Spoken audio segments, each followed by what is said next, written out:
Quite often when people start training for the first time, they like using the piece of food to actually lure the dog and direct the dog to make the command. They would hold the piece and say, drop. Yes, good girl. It's okay to do it initially when you're luring the dog, and especially with the new dog that you only start training, or the puppy. But if you continue doing that, that only makes the dog to concentrate on the food instead of your commands or what you're trying them or what you want them to do. If you have the food in your hand, they will watch the food and not you. Good girl. Yes. So Makina is trained to disregard the piece of food and watch in my eyes to see what the next command will be. But that's a typical mistake that many people make, still bribing the dog to make the command by holding the piece in the hand all the time and showing it to the dog. Makina, sit. Молодец. Good girl. Makina, watch. Молодец. Зайка. Yes, молодец. So that's a typical mistake that I see, and then people say that my dog will not listen to me unless I show the dog that I have the food in my hand. Otherwise, it will ignore the command. So that's definitely not what we want. It's okay, as I say, for the puppy to lure them with the piece of food initially when you start training, but you want to get rid of that as soon as you can and transition to just either luring with your hand or then just, voice commands.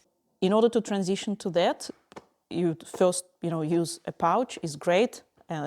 On the front or at the back is even better because it makes it even less focus on the food that you have. Makina, sit. Молодец, good girl.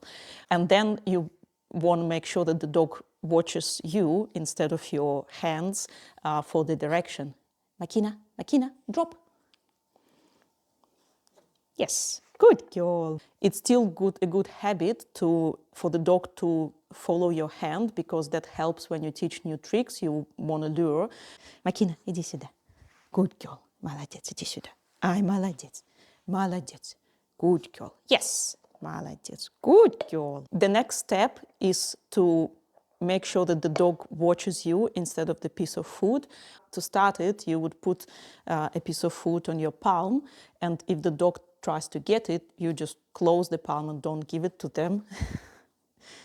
and you wait for the dog to stop trying and look into your eyes as if asking, so I don't understand, what do you want? Yes, good girl.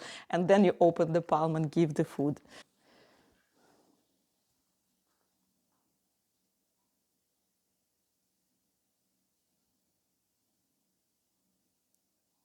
Yes, good girl, молодец. Eventually, you want to be able to just hold a piece of food in front of your dog's nose. Yes, and them to look away and watch into your eyes instead of the food. Yes, good girl, good girl.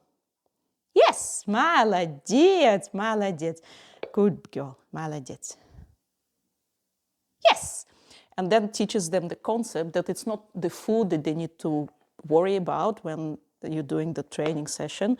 It's you, because you tell them, you give them direction, and then as a reward, they always get food. Yes, молодец, молодец. Yes. So eventually, you transition to have the food somewhere on a side table, not even in your pouch, or even, on a higher table somewhere at a distance, if you want to train the dog to really be working without immediate presence of the food and food being readily visible to them, and still being motivated to follow your commands. Makina, молодец, Makina, ну-ка тач, ай, молодец, ну-ка тач, а ну-ка спин, молодец, ай, браво. Мишка, ай, браво, и бом, good girl, и drop, молодец, и roll. Молодец. И назад. Молодец. Good girl. И чоп на ручки. Ей! Браво! Молодец. Good girl. Молодец. молодец, ай, умница. And then you always reward them with the food, but it's not a prerequisite to have the food in your hand to make the dog work. Молодец, молодец, ай, браво, браво.